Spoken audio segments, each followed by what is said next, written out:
नमस्ते। हमेशा खुश रहो बिटिया। Ayurveda faculty doctor Sushil Kumar Sharma. ये कल कल इससे पहले ये तीसरा चैप्टर है द्रव्य द्रव्यानी विज्ञानी का। इसमें जल वर्ग और दुध वर्ग के बारे में बता दिया गया है।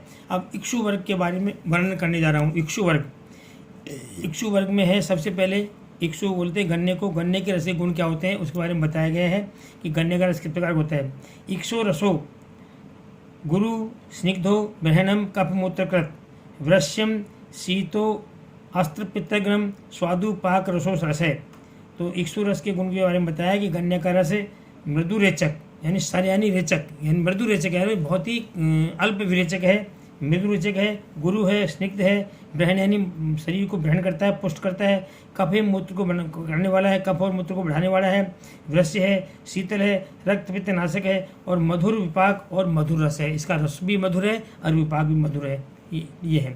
सो अग्रे शैलवणम दंत पीड़ितम शर्करासमम।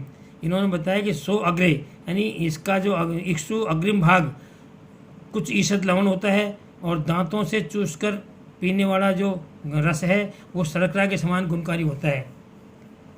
मूलाग जंतु जग्न दग्ध पीड़ित अंत मूल संक्रांत किंचित कालम विधृता से विकृतिम यांति यांत्रिक है विदाही गुरु स्तंभी 300।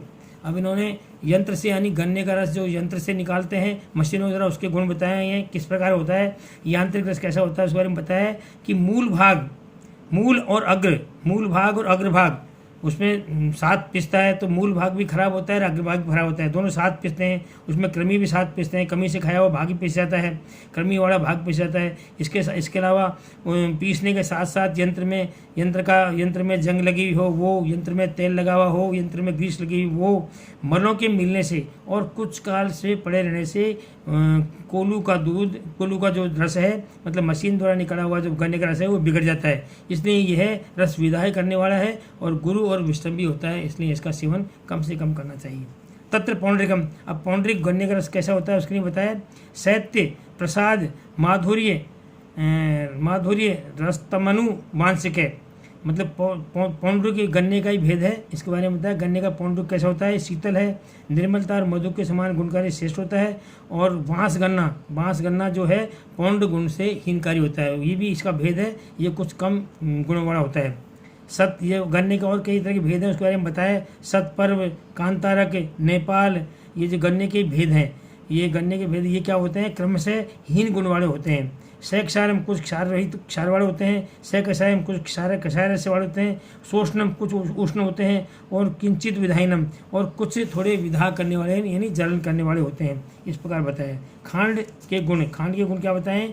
फाणितम गुरु अभिसंधि चय कृत मूत्र शोधनम। जो फाणित यानी राब जो होती है गुड़ बनाते हैं उस वक्त की राब वह अभिसंधि है, त्रिदोषकारक है और मूत्र का शोधन करने वाली होती है यानी मूत्र को साफ रहने वाली होती है। गुड़ के गुण में बताया। नाति श्लेष्म करो धौत षष्ठ मूत्र सकृत गुण है।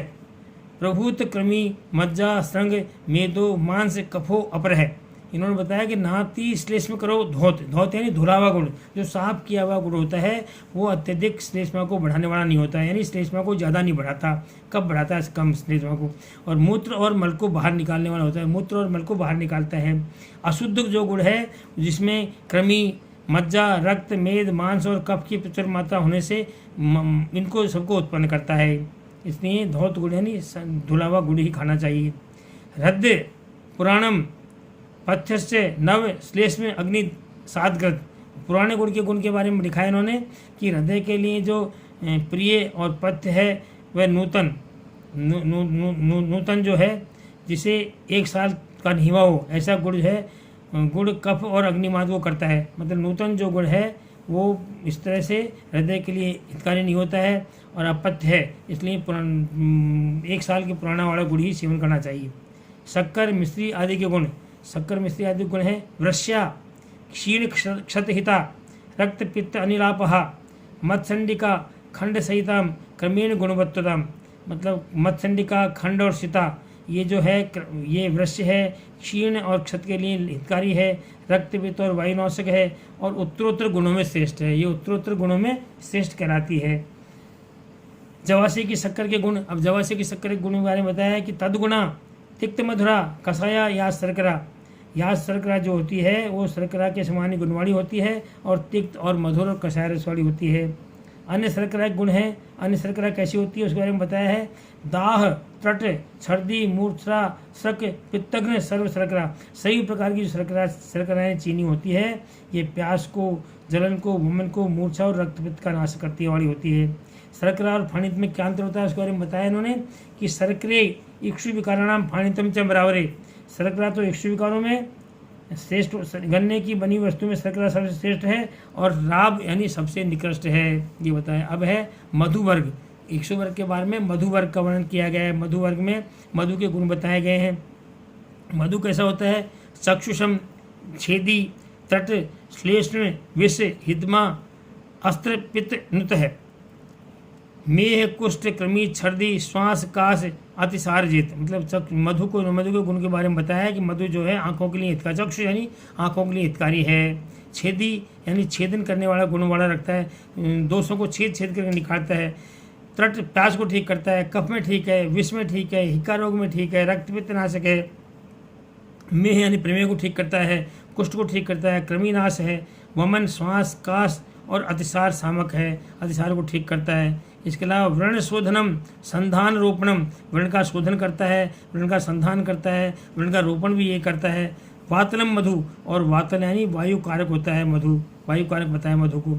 रुक्षम, कषाय मधुरम, रुक्ष है, कषाय है, मधुर है। तत्तुल्य मधु शर्करा, और इसी के समान मधु शर्करा भी इसी के समान गुण वाली होती है। आगे है उष्ण मुष्णम, आर्तमुष्णम च युक्तम चूर्णई निहंति तत् प्रच्छर्दने निरुहे च मधुणम न निवार्तते अलब्ध पाकमाव्यवम तयो यस्मा विनिर्वर्तते। अब इन्होंने बताया कि मधु का प्रयोग किस तरह गर्म वस्तु में कभी नहीं करना चाहिए, गर्म करके नहीं करो, गर्म समय में नहीं लो, गर्म पदार्थों के साथ नहीं लो, इस प्रकार के उसमें मधु का निषेध बताया। तो इन्होंने लिखा है गर्म किया हुआ मधु, गर्मी धूप आदि से पीड़ित मनुष्य को दिया हुआ मधु, उष्ण समय में दिया हुआ मधु, उष्ण आहार या द्रव्य के साथ दिया हुआ मधु, ये सभी प्रकार का मधु शीघ्र ही हानिकारक या मारक होता है, इसलिए इसका प्रयोग नहीं करना चाहिए। और आगे इन्होंने बताया है कि अपवाद क्या है?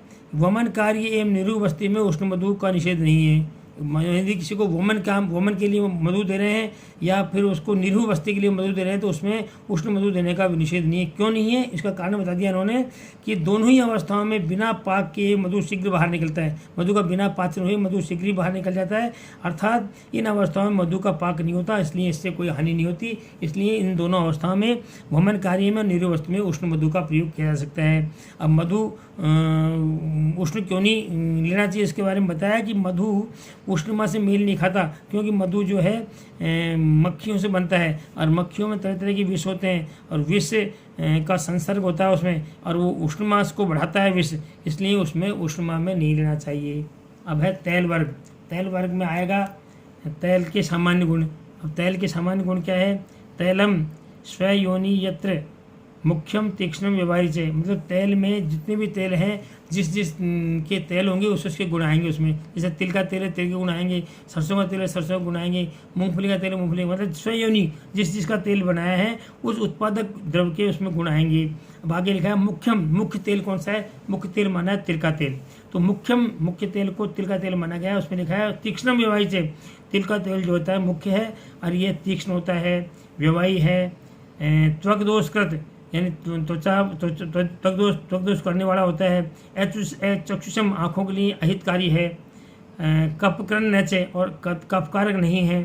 कृशानाम ब्रहणायानम स्थूलनाम च कृष्णम, और ये कृष व्यक्तियों को तो ब्रहण करता है और ब्रहण व्यक्तियों मतलब कृष व्यक्तियों को तो पुष्ट बनाता है और पुष्ट व्यक्तियों को ये निर्बल यानी कृष करता है, दोनों के लिए हितकारी है।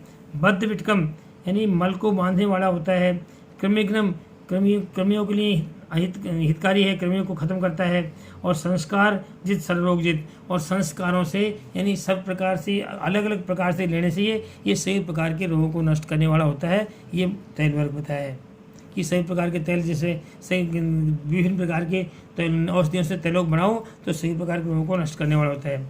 एरंड तेल के गुण लिखो। एरंड तेल के गुण में क्या है कि स तिक्त ओष्णम मोरंडम तेलम स्वादु सरम गुरु वर्ध गुल्म अनिल कप उदरम विस्मज्वरम रुक सोफो च कटी गुह्यम कोष्ठ पृष्ठो श्रेजेत। ये अरंड का जो तेल होता है ये ईषद तिक्त है, ईषद कटु है, मधुर है, विरेचक है, गुरु है, मुस्क वृद्धि को ठीक करता है, गुल्म को ठीक करता है, वात कफ उदर रोग को ठीक करता है, विषमत ज्वरनाशक है, और कटी गुही भाग और कोष्ठ की और पीठ में दर्द होता है और शोथ होता है उस दोनों को नष्ट करता है। ऐसे ही रक्त एरंड के गुण में क्या है कि रक्त एरंड या लाल एरंड का तेल जो है तीक्ष्ण उष्णम, तीक्ष्ण है, उष्ण है, पिच्छिल है, विस्तृम यानी दुर्गंध वाला होता है, इस तरह का बताया गया है। सरसों के तेल गुण, सरसों के तेल के गुण के बारे में है कटुष्णम सार्सपम तीक्ष्णम कप शुक्र अनलापहम लघु पित्रास्त्रम त्रम कोष्ठ कोष्ठ कोष्ठ कोष्ठ अर्शो व्रण जंतुजित। यानी सरसों का तेल जो है कटु है, उष्ण है, तीक्ष्ण है, कप और शुक्र का वातनाशक है, लघु पित्त कारक, रक्त कारक, कोठ कुष्ठ अर्श और व्रण और जंतु को नाशक है। ऐसे ही बहेड़े के तेल गुण हैं आक्षम यानी बहेड़ा, स्वादु है, हिमम यानी शीतल है, केश यानी बालों के हितकारी है, गुरु है, और पित्त अनिलापहम और पित्त और वायु का नाश करने वाला यानी शमन करने वाला होता है। ऐसे ही नीम के तेल गुण बताए हैं कि नात्युष्णम निम्बजम तिक्तम क्रमी कुष्ठ कफ प्रणुत। नीम का जो तेल है थोड़ा गर्म है, तिक्त है, कृमि और कुष्ठ को नाश करने वाला होता है। इसी प्रकार वसादि के गुण, वसा मज्जा से वातग्नो, वसा और मज्जा क्या है दोनों वातक यानी वातनाशक है। बल पित्त कप प्रदो, ये बल को पित्त को और कफ को करने वाली होती है। मांसानु व स्वरूपो, और जिस प्राणी के वसा मज्जा जो होती है जिस प्राणी के मांस के गुण के समान होती है, मांस के गुण के समान होती है। विद्यान मेदो, और मेद जो है वो भी वसा के समान ही गुणकारी होता है। ये इस तरह इसको बताया गया है। तो इस तरह ये तेल वर्ग भी समाप्त हुआ। This session provide by digital session 2। I hope you have any query, please mention comment box, I will resolve it. Thank you.